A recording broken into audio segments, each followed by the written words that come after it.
Hi everyone, welcome to my channel. Let's learn basic English grammar. အခြေခံ English စာသားတွေကိုလေ့လာကြစို့ဆိုတဲ့အစီအစဉ်လေးကနေကြိုဆိုပါရစေ။ဒီအစီအစဉ်လေးကတော့ English grammar, English စာအခြေခံတရားတွေကိုလေ့လာတင်တဲ့သင်တန်းသားတွေအတွက်ဖြစ်ပါတယ်။ဒီသင်ခန်းစာလေးတွေကိုထပ်ကားလေးလေ့ကျင့်မိမယ်ဆိုရင်တော့ကိုက English စာဝါကျတွေကိုမှန်မှန်ကန်ကန်တိစောက်နိုင်ပြီးတော့ English speaking ကိုလည်းပို့ပြီးတော့ယုံကြည်မှုပြည့်ဝစွာပြောနိုင်မှာဖြစ်ပါတယ်။ဒါဆိုတော့ဒီသင်ခန်းစာလေးကိုစလိုက်ရအောင် Let's go.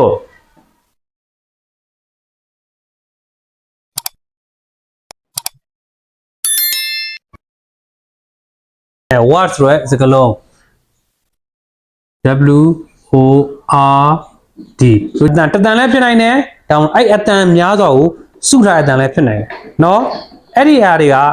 ဘာဖြစ်မလဲအဓိပ္ပာယ်ရှိရဘာလို့အဓိပ္ပာယ်ရှိရပြီးတော့လူတွေလည်းအခုလက်ရှိဆရာတော်ကလူတွေပေါ့เนาะ human being တွေလူတွေလည်းသုံးဆွဲနေရမယ်ဒါဆိုပါလဲ what စကားလုံးပဲ8 paraspeed လို့ခေါ်တယ်ဝါစင်ကချင်းမျိုးဘယ်လိုခေါ်လဲ 8 paraspeed the 8 paraspeed okay ဒီမှာရေးလိုက်မယ် D E I G H T 8 P A R T parts okay ဘာဖြစ်လဲ 8 parts of speech okay or S P E E C H what class အဲ့ဒီစကားလုံးတွေကိုအတန်းစားခွဲလိုက်မယ်ဆိုရင်10မျိုးထွက်လာမယ်နံပါတ်1ကဆရာတော်ကဘာရှင်းမလဲဆိုရင်now ဖြစ်ပါလဲ now N O U N now သူ့ရဲ့ဆရာတို့ကလူကောဘယ်လိုထွက်လဲ N ဘယ်လိုထွက်လဲ N short form လေးပေါ့နော် N ဆိုဆရာပါလဲ now ကိုပြောတာပေါ့နော် now ဟာ now ဆိုတက်ပြီးသားပါတက်ရှိတက်မဲ့ dress ရှိထွက်မဲ့ဥဒမြအမျိုးသမီးဘာလို့ခေါ်လဲ nan လို့ခေါ်တယ်ဘာဖြစ်လဲ nan လို့ခေါ်တယ် now ဟာ now မှာစက်တိက၄မျိုးခွဲခြားဘယ်လိုခေါ်လဲ၄မျိုးခွဲခြားတာတယ်လူနဲ့ပတ်သက်တဲ့နာမည်တွေရယ်ဟုတ်တယ်မလားတရိษံနဲ့ပတ်သက်တဲ့နာမည်တွေရယ်အရာဝတ္ထုနာမည်တွေရယ်နေရာတွေရယ်ဒါဆရာတော့ noun တွေเนาะအဲ့လိုလေးဆရာတော့ noun လေးဆရာတော့ခွဲခြားတာဥပမာဆိုလူနဲ့ပတ်သက်တဲ့အရာတွေဘာဆို doctor ဘာရှိမလဲ D O C T O R okay ဘာရှိမလဲ doctor ဟုတ်တယ်မလား doctor ဆရာတို့ကလူတို့လဲ noun ပဲဥပမာ farmer လယ်သမား teacher ဆရာ student ဆိုတဲ့ကျောင်းသားကျောင်းသူဒါပါလဲ noun တွေလူတွေပဲပေါ့လားလူတွေတက်ပေးထားအောင်เนาะအဲ့နောက်တစ်ခုတရိษံတွေတက်ပေးထားတာတွေမရှိလားရှိတာပေါ့အဲ့နောက်တစ်ခုထပ်ပြီးတစ်ဆက်ရေးလိုက်မယ် student S T U D E N T student ဒါလည်း noun နေကဲမလူနဲ့ပတ်သက်တဲ့နာမည်နောက်တစ်ခုပါလဲတရိษံနဲ့ပတ်သက်တဲ့နာမည်မထားပါတော့ dog ဘာရှိမလဲ dog ဒါလည်းဆရာတော့ noun တရိษံတွေအတွက်ခွဲထားပါ dog ဟုတ်တယ်မလားနောက်တစ်ခု rabbit R A B B I D ဆိုကြည့်မယ် rabbit အဲ့ဒါလည်းဆရာတရိษံပဲ noun ပဲမဟုတ်လားnoun ပဲပေါ့နော်နောက်တစ်ခုရာဝတ္ထုမှာတောက်ဒီမှာရှိတဲ့book ဘာရှိမလဲ B O K book ဒါလည်းပါလဲ noun မဟုတ်လားစာအုပ်အရာဝတ္ထုတွေbook မှာ chair ကြည့်အောင်လို့လဲ C H A I R chair ဟုတ်တယ်မလားဒါလည်းထိုင် noun တွေပဲနောက်တဲ့ဆရာတို့ကဘာရှိမလဲဆိုရင်နေရာတွေမှာ school ဘာရှိမလဲ school okay S C H O O L school စာဖြင့် school တို့ market တို့ဟုတ်တယ်မလားနော် cinema တို့ဟုတ်တယ်မလား post office စားလိုက်တယ်ဒါလည်းပါလဲ noun တွေပဲပေါ့နော် okay ဒါဆိုရင် noun ဒါဆိုတော့ noun တွေမှသိဖို့မလိုဘူးလားလိုတာပေါ့အဲ့ noun တွေမှသိရင်ဒါ English ဆိုင်မှာကြော်ဝလို့ရတယ်နော် okay နောက်တစ်ခု number 2 okay noun ပြပါလားမလဲ pronoun noun ပြပါလားမလဲ pronoun နာမ်စားပါအဲ့ဒီနာမ်ရဲ့အစအုပ်သုံးပါနာမ်စား pronoun okay P R O N O U N pronoun ဘာရှိမလဲဆိုကြည့်မယ် P R O N O pronoun သူရဲ့အတူကောက P R O N သူရဲ့အတူကောလေးက P R O N pronoun နာမ်စားနာမ်စားနာမ်ရဲ့အဆုံးသုံးပါအဲ့ဒီနာမ်ရဲ့အစကိုသုံးမဲ့နာမ်စားပေါ့နော်အဓိက I you we they he she it ဆိုတဲ့ဆရာတော်နာမ်စားရရှိတယ် okay ကြည့်မယ် I you we they he she it ဆိုကြည့်မယ် I ကျွန်တော်ယောက်ျားလေးဆိုကျွန်တော်ပေါ့အမင်းလေးကျတော့ကျမ you သင်သို့မဟုတ်မင်းနောက်တစ်ခုက we ကျွန်ုပ်တို့ပြောလဲဗလဲကျွန်ုပ်တို့နောက်တစ်ခုက they သူတို့နောက်တစ်ခုက he ယောက်ျားလေးတစ်ယောက်ဆိုရင် he မိန်းကလေးတစ်ယောက်ဆိုရင် she အရာတစ်ခုဆိုရင် it trace and account so in 8 or trace and account so in 8 trace and account so in no they haramla yaw taku so in 8 yaw naku so in they habula da he ya yaw ja le ko to da she ya ro okay female po no ama le ko to da he ya ro male yaw ja le ko to so ji I you we they he she it okayဒီမှာ e နဲ့ဆုံးတဲ့ဆရာတော်ကအီတန်ထွက်တာမို့ဒီမှာတစ်ခါတော့ I you we they he she it ဒါလည်းပါလဲဆိုရင် pronoun နာမ်စားတွေအဲ့ဒီနာမ်တွေရဲ့အစားကိုသုံးမှာနာမ်စား number 3ဘာကြည့်မလဲအသုံးများဆုံးဆရာတော် adjective ဘာကြည့်မလဲ adjective a d j e c t i m v adjective adjective ဆိုတာနာမဝိသနာဘာရှိလဲသူ့ရဲ့အတူကောင်းလေးက adj ဘာရှိမလဲ adj ဒါဆိုအတူကောင်းလေးပေါ့နော် adj လို့အတူကောင်းလို့မယ် adjective နာမဝိသနာ okay နားဆိုတော့လဲနာမဝိသနာနာမ်ကိုအထူးပြုသောပုဂ္ဂိုလ်နာမဝိသနာအဲ့ဒီနာမ်ရဲ့အစားသုံးရင်နာမ်စားအဲ့ဒီနာမ်ကိုအထူးပြုရင်ပါလဲ adjective ဟုတ်တယ်မလား doctor ဆရာဝန်ဘယ်လိုလျှောက်တော့ဆိုးတဲ့ဆရာဝန်လားကောင်းတဲ့ဆရာဝန်လားကောင်းတဲ့ဆရာဝန်ဆိုတော့ good doctor ဟုတ်တယ်မလားအဲ့လိုမျိုးပေါ့နော်နောက်တစ်ခုက dog ဟုတ်တယ်မလားအဖြူအောင်တော်လားအနက်အောင်တော်လားမ white dog black dog ဒါမျိုးပေါ့နော်မဆာ book စာအုပ်ဈေးကြီးတဲ့စာအုပ်လားဈေးသက်စာအုပ်လားထူတဲ့စာအုပ်လားပါတဲ့စာအုပ်ဈေးကြီးတဲ့စာအုပ် expensive book အဲ့ဒီ noun ကိုအထူးမပြုဘူးလားအထူးတော့ဘာပဲလဲနာမဝိသနာဖြစ်သွားတာပေါ့နော်သူ့ရဲ့အလုပ်ကနာမ်ကိုအထူးပြုမယ်ဟုတ်တယ်မလား school ကျောင်းပဲဘာ school လဲgood school လား big school လား small school လားအဲ့ဒီ school ကိုရှေ့ adjective ကဘာလို့ပေးရမလဲအထူးပဲ school သူကဆိုကျောင်းပဲလေ big school clean school တန်ရှင်းတဲ့ကျောင်းရှေ့မှာ adjective ထည့်မပေးလို့လားပေးလိုက်နောက်ကနောင်ပါပဲတဲ့ပို့ပြီးတော့ထင်ကြရဖြစ်တော့တာပေါ့လေးနဲ့သွားတာပေါ့ဟုတ်လား okay ဆရာတို့က adjective အသုံးများ adjective လေးဆရာတို့ကကြည့်ဆိုင်ကြည့်မယ်ကဲဆရာခုနပြောသလို good ဘာဖြစ်လဲ g o o d good ဆိုပါလဲကောင်းတော့ good boy boy ဆိုတဲ့ကောင်းလေးနောင်မဲ့ boy ဆိုတော့နောင်ကောင်းလေးကဘာအရှင်းမှမရှိဘူး good boy hey you are good boy ဒါဆိုရင်ဘာဖြစ်လဲအဲ့ဒီ boy ကိုရှေ့က good ကဘာဖြစ်လဲအထူးပြုတော့ good boy ဆိုတဲ့ကောင်းလေးဟုတ်တယ်မလားလေးနဲ့မတော်ဘူးလားလေးနဲ့တော်ရတယ်နောက်တစ်ခုက tall ဘာရှိမလဲ t a l l tall ရက်ရှည်တော့ဟိုမှာ tall girl ကောင်မလေး tall girl အစာဦး tall building အဲ့လိုမျိုးပေါ့နော် tall ဆို adjective ရမယ်နောက်က beautiful ဗာလဲ b e a u t i f u l ဆိုကြည့်မယ် beautiful Alison okay beautiful ဆိုတာဗာလဲလှပတော့ flower နောင်မယ်ပန်းမှုဆိုဗာလဲနောင်မယ်သူကဆိုဗာ flower ဘာ flower လဲ beautiful flower ဟုတ်တယ်မလား girl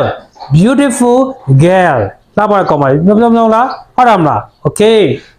whatever beautiful adjective ဟောတာဘာရှိတော့ဆိုတော့ handsome ယောက်ျားလေးဆိုပါလဲ handsome okay h a n d s o m e okay handsome ယောက်ျားလေးဆိုဆွဲဆောင်မှုရှိတာဟုတ်တယ်မလား handsome boy handsome guy whatever ပေါ့နော်ကဲရှိရနေဆွဲဆောင်မှုရှိတယ် handsome သုံးလို့ရတယ်နောက်တစ်ခုကြာ big ဘာရှိမလဲbig ဆိုပါလဲဆိုတော့ကြီးတော့ပေါ့နော် big tree ဟုတ်တယ်မလားcar big car သူက car ကတော့ကားပဲเนาะ big car ကြီးတယ်ဟုတ်လားမလားပြောလို့မရဘူးလားပြောလို့ရတယ်ဟိုမှာဆိုရင် expensive e x p e n s i v e ဘာပြောလဲ expensive ဈေးကြီးတော့ expensive phone ဟောတာပါလဲ phone ပဲဒါ noun ပဲတူဘာမှအရင်က expensive phone ဆိုရင်ဈေးကြီးတဲ့ phone this is an expensive phoneဒါဈေးကြီးတဲ့ဖုန်းဆိုရင် this is an expensive phone expensive phone ရဲ့အချိန်မှာဘာထည့်ရလဲ expensive ဆိုတော့ adjective ကအဲ့ဒီ noun ကိုအထူးပြုလို့လား phone ရဲ့အချင်းကဈေးကြီးတယ်အမှ cheap ဟုတ်တယ်မလားဒါဈေးသက်သာတယ်အမှအနိုင်အောင်ဆိုရင် black phone it is a black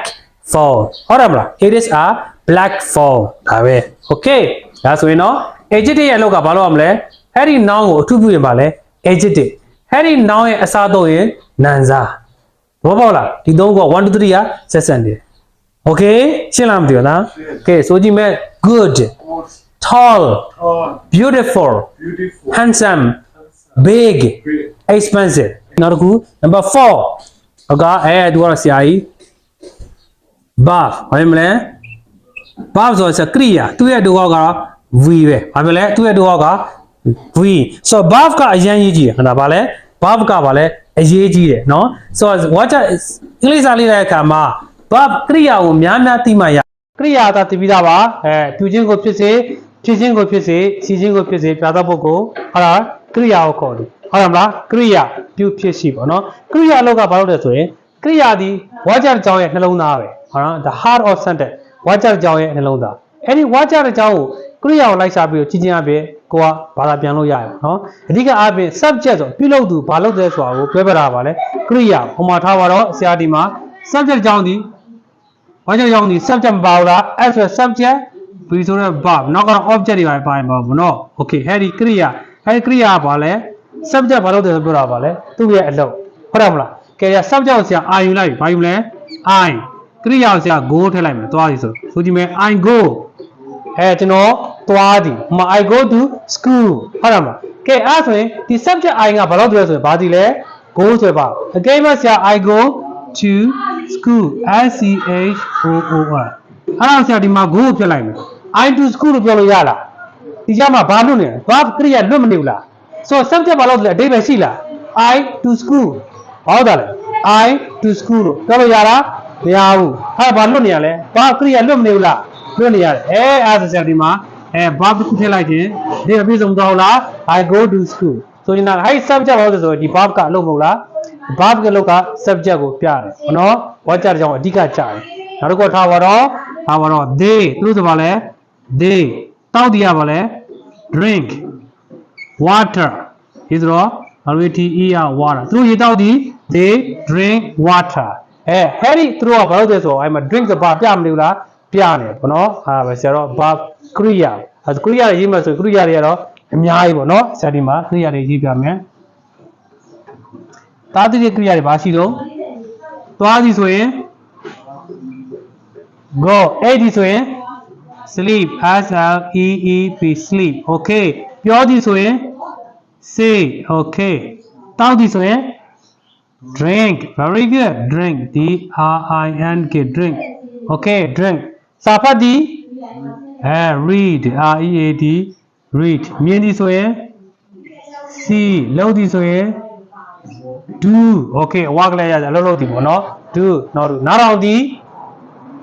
listen L I S T E N listen okay နောက်တစ်ခုက line လျှောက်သည် W A L K walk ဟုတ်တယ်မလားဒါလေးဒါဆိုတော့အများကြီးမရှိဘူးလားရှိတာဒါဆရာတို့က verb တွေမြန်မာပြထားဖို့လိုရတယ်ဟုတ်တယ်မလားဆိုဒီမဲ့ go sleep say drink read see do listen walk ဒါပါတော့ကရိယာတွေအများများလေးထားဖို့မလိုဘူးလားလိုတာပေါ့ကရိယာတွေအများကြီးရှိတယ်ပေါ့ငါသာနော်ကရိယာတွေများများလေးထားပါတစ်ခုက number 5 adverb ဘာရှိမလဲ A D V E R B adverb သူ့ရဲ့အတူကောက်ကတော့ A D V okay A D V adverb သူ့ရဲ့လောက်ကဘာလို့လဲဟဲ့ဒီကရိယာကိုအထူးသောပုဂ္ဂိုလ်ဘာလဲကရိယာဝိသေသနာကိုခေါ်တယ်ဟဲ့ဒီကရိယာကိုဘာလို့မလဲအထူးသော number 4 နဲ့ 5ကဘာလို့မလဲ တွဲတော့ noun ကိုအထူးပြုပါလဲ adjective verb ကိုအထူးပြုတော့ adverb ကရိယာဝိသေသနာဟုတ်ရမလား okay မှာထားပါ go သွားသည်လို့သွားလဲ slowly လို့သွားလဲဖြည်းသွားစေ slowly I go slowly နော် S L O W L Y slowly များသောအားဖြင့်က adverb တွေ ly နဲ့ဆုံးတယ်ဘာဆုံးလဲ ly နဲ့ဆုံးတယ်နောက်တစ်ခုက slowly တို့ quickly ဘာရှိမလဲ quickly Q U I C K L Y quickly okay quickly နောက်တစ်ခုစားတော့ walk လမ်းလျှောက်သည်ကျွန်တော်လမ်းလျှောက်သည်ဆို I walk ဘယ်လိုလမ်းလျှောက်ရလဲ quickly မြန်မြန်လေးလျှောက်ရဆိုရင်တော့ quickly လို့မြန်မြန်လေးလျှောက်တော့ဖြည်းဖြည်းလျှောက်ရင်တော့ slowly ပေါ့ဖြည်းဖြည်းလေးလျှောက်တယ်နော် okay နောက်တစ်ခု verb ထဲမှာနောက်တစ်ခုထပ်ထည့်လိုက်မယ် drive လို့ထည့်မလဲ drive D R I V E drive ကကားပေါင်းသည်အဲဒီမှာ carefully ထည့်လိုက်မယ် C A R E F U L L Y ဒီမှာ carefully use size ဆိုတော့ကျွန်တော်ကားမောင်းသည်ဆိုရင် I drive ဘယ်လိုမောင်းလဲ carefully ဟုတ်တယ်အဲ့ drive ဆိုတဲ့မောင်းသည်ကို carefully ဆိုတဲ့ adverb ကအတူမပြုတ်လိုက်ဘူးလားအဲ့ verb ကိုတော့ adverb တူပြီးတော့ဘောင်းတယ်ဘယ်လိုမောင်း carefully I drive carefully okay sleep 8သည် well well ဆရာတို့က အဲ့ပါရကောင်းစွာပေါ့နော် I sleep well ဟုတ်လားပြောလို့မရလား sleep well ပြောလို့ရပါတယ် okay နောက်တစ်ဆရာတို့ကဒီအဲ့ပါတွေအများကြီးရှိသေးတယ်ပေါ့နော် okay နောက်တစ်ခုက nicely nice n i c e l y nicely ကောင်းမွန်စွာအဲ့လိုပြောလို့မရလား nicely เนาะကောင်းမွန်စွာဟုတ်လားမလား carefully okay ဆိုကြည့်မယ် slowly quickly carefully well nicely ကျွန်တော်ဝတ်ဆောင်ဝတ်ဒီ I dress nicely ကျွန်တော်ကောင်းစွာဝတ်တယ်ဟုတ်လားမလားဟုတ်တယ်နော် okay quietly နောက်တစ်ခုကဘာလဲ quietly ကပြင်းသားစွာเนาะ Q U I E T L Y quietly okay quietly ဟောထားပါတော့ say ပြောတယ်ဒါမှ speak ပြောတယ် I speak quietly နေပြောတယ် I speak quietly okay နားလည်ပြီလားဒါဆရာတို့က add ပါတယ်ဟုတ်စုဟုတ်လားမလား okay number 4 နဲ့ 5က draw သွားမယ်နောက်တစ်ခုက number 6က preposition ဘာရှင်းမလဲ preposition P R E P O S I T I O preposition ဆိုတာ we back เนาะ okay ဒါသူ့ရဲ့တူက P R E P လို့ဆရာပြလိုက်မယ် preposition ကဘာလဲ we back ဟုတ်တယ် we back နေရာပြ we back ရှိတယ်အချိန်ပြ we back မရှိဘူးလားနေရာပြ we back ရှိတယ်အချိန်ပြ we back ရှိတယ် preposition တွေเนาะအများကြီးရှိပါတယ်ကဲအများသောအပေါ်မှာဆိုပါလဲ on ဘာရှိမလဲ on ကဲဒါဆို on အပေါ်မှာအောက်မှာဆိုတော့ under ဘာရှိမလဲ under okay ဒါ preposition တွေ U N D E R under okay under အောက်မှာတပည့်အောက်မှာဆိုတော့ under the tree တပည့်အောက်မှာတာအောက်မှာ under the car ပြောကြည့်မယ် under the car စဝဲပေါ်မှာ on the table ပြောကြည့်မယ် on the table okay ကဏ္ဍပေါ်မှာ on the chair ပြောကြည့်မယ် on the chair okay ဒါ on and in ဆိုပါလေအထဲမှာဆိုပါလေ in အိမ်ထဲမှာ in the house ပြောကြည့်မယ် in the house ကားထဲမှာ in the car ကားထဲမှာ in the car မိဖို့ကြောင်ထဲမှာ in the kitchen ပြောကြည့်မယ် in the kitchen မိဖို့ကြောင်ထဲမှာ in ဆိုတာအထဲမှာ okay နော်ဈေးထဲမှာ in the market ပြောကြည့်မယ် in the market very good ဒါဆို in ဆိုတာကျတော့အထဲမှာပြောတာပေါ့နော် okay in on ဒါတော့ next to and next to okay next to ဆိုပါလဲနဘေးမှာ next to ပါလဲnext to ဆိုတော့နဘေးမှာ next to me next to the car okay ဒါလည်းပြောလို့ရတယ်နောက်က behind ဆိုတာနောက်မှာ B E H I N D behind ဆိုတာနောက်မှာ okay တစ်ပင်နောက်မှာဆိုရင် behind the tree ပြောကြည့်မယ် behind the tree အိမ်ရဲ့နောက်မှာ behind the house ပြောကြတယ် behind the house အိမ်ရဲ့နောက်မှာဆို behind the house okay ဆိုင်ကရဲ့နောက်မှာ behind the motorcycle ပြောကြည့်မယ် behind the motorcycle behind the motorcycle ဆရာတို့ကနောက်မှာပေါ့နော် okay behind okay in front of ဆိုတာရှေ့မှာဒါဆိုတော့အများကြီးရှိတယ်ပေါ့နော် in front of in on under တို့နော် next to တို့ဟုတ်တယ်မလား near နောက်တစ်ခုကဘာလဲ near အနီးနားမှာဆိုရင် N E A R okay near okay အနီးနားမှာဆိုလဲ near ကျောင်းသားလေးမှာ near the school ပြောကြည့်မယ် near the school okay near the ဖျားနာမှာ near the pagoda ပြောကြည့်မယ် near the pagoda အဲဆို near အနီးနားမှာပေါ့နော်ဆရာ preposition တွေကတော့အများကြီးရှိရပေါ့နော်နောက်တစ်ခုသွားမယ်6 7ဘာရှိမလဲ preposition ပြီးတော့conjunction ဘာရှိမလဲ conjunction C O N J U N C T I O N ဆိုကြည့်မယ် conjunction လို့ရမယ် conjunction ဆိုတာစကားဆက်ပေါ့နော်ဝါကြတဲ့ကြောင်းနဲ့ကြောင်းစကလုံးတစ်လုံးနဲ့လုံးကိုဆက်ပေးတာပါလေconjunction သူ့ရဲ့တူကောက C O N J လို့ဆရာပြလိုက် okay conjunction စကားဆက်ဟုတ်လားများသောအားဖြင့်က and ဘာရှိမလဲ A N D and ဟုတ်လားစကလုံးတစ်လုံးနဲ့လုံးဆက်တာပေါ့နော် I have a book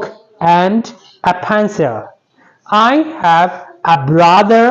and a sister ကျွန်တော်မှာညီမတစ်ယောက်ကိုတစ်ယောက်ရှိတယ် ဟုတ်လား and လေးတွေဆက်ပြလို့မရဘူးလားဆက်ပြလို့ရ and ဆိုရဲဆက်ပြောလို့ရတယ်နောက်တစ်ခုက but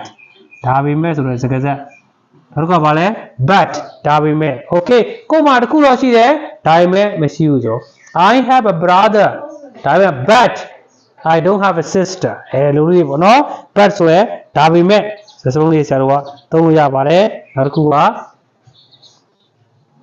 so ဒါကြောင့်မရှိမလဲ so တို့နောက်တစ်ခုက because တို့ b e c a u s e because တို့ so တို့ဟုတ်လားအကြောင်းပြချက် because အကြောင်းပြချက်ကတော့ I am late နောက်ကြတယ် I was late နောက်ကြခဲ့သည်ဟုတ်လားမ yesterday မနေ့နောက်ကြခဲ့တယ် because ဒါလည်း it was rainy မိုးရွာနေတဲ့အတွက်ကြောင့်because ကအကြောင်းအမှ conjunction စကားကြတဲ့အကြောင်းအကြောင်းဘာဆက်ပြီးတော့ဆက်ပြီးတာအကြောင်းပြချက်ပေါ့နော်နောက်တစ်ခုက if ဒါပေမဲ့ဖြစ်လင့်မနော် okay if တို့ဟုတ်လားမနောက်တစ်ခုကအများကြီးပေါ့နော်ဒါဆရာ conjunction တွေဟို then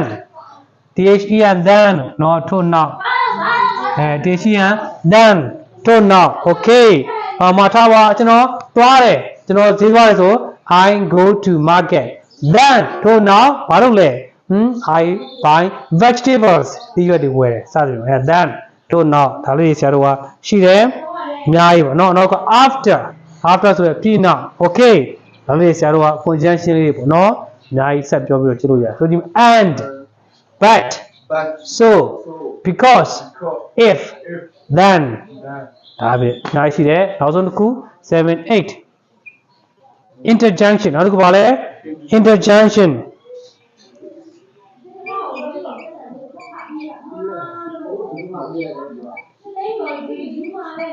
interjunction ပါလဲ interjunction အာမေဒိတ်ပေါ့နော်ကိုယ့်ရဲ့နှုတ်ကနေရုပ်တရက်မမျော်လင့်မထွက်တာပေါ့interjunction လို့ခေါ်တယ် okay သူရဲ့တူက interjunction နှုတ်ကနေကိုမမိုင်ထွက်တယ်လေအမလေးကဲပါဦးဆက်မထွက်ဘူးလားနော်ဟုတ်နှုတ်ကနေရုပ်တရက်ထိတ်လန့်မှုကြောင့်ဖြစ်စေပျော်ရွှင်မှုကြောင့်ဖြစ်စေဝမ်းသာမှုကြောင့်ဖြစ်စေအံ့အားသင့်လို့ပဲဖြစ်စေရုပ်တက်ကဒီနှုတ်ကနေရုပ်တရက်ထွက်သွားတော့ဘလို့ immediate interjunction ဆရာတော်ဗောလဲ interjunction ပေါ့နော် immediate လို့ခေါ်ပါတယ် hi hey လည်းမထုတ်လားအတူခေါ်လို့ဆိုတော့ hi နောက်တော့ခေါ်ပါလဲ hey ဟုတ်လားငယ်ကြီးတော့ hey where are you going ဘယ်သွားမလို့လဲ hi what are you doing ဘာလုပ်နေလဲစသဖြင့်ပေါ့နော် hey what's your name မင်းကဘာလုပ်လဲစသဖြင့် oh နောက်တော့ဆောတော့ oh နောက်တော့ oh I see နောက်တော့ဆိုကြ oh hi hey ငါသဘောပေါက်ပြီ oh I see သဘောပေါက် ouch နော်တခုခုပေါ့နော် ouch ဘယ်လိုထွက်လဲ ouch o u okay o u c h ouch တို့နော် o u c h ouch တို့ဒါလည်းဆရာတော်ထွက်သွားတယ် ouch ဟုတ်မှာ ouch ဒါလည်းဆရာတို့ကရုတ်တရက် what နောက်တစ်ခုပါလဲ what ဒါလည်းရုတ်တရက်ထွက်သွားတာလေ what ဒါလေးဆရာတို့က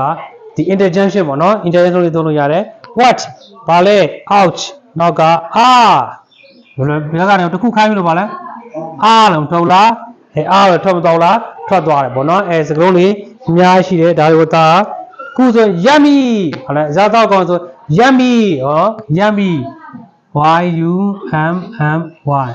yummy ဆန်းကျန်းကောင်းတယ်ပေါ့နော် yummy ကဲဆိုကြည့်မယ် hi hey oh I see ouch what yummy my mother is cooking in the kitchen My mother is cooking in the kitchen. ထားပါကျွန်တော်အမေကမိဖို့ကြောင်းထဲမှာချက်ပြုတ်နေဒါကို class အပြန်စားဖွဲ့လိုက်မယ်ဆိုရင် my ဆိုတော့ဗာလဲ pronoun mother ဆိုရဲဗာလဲ noun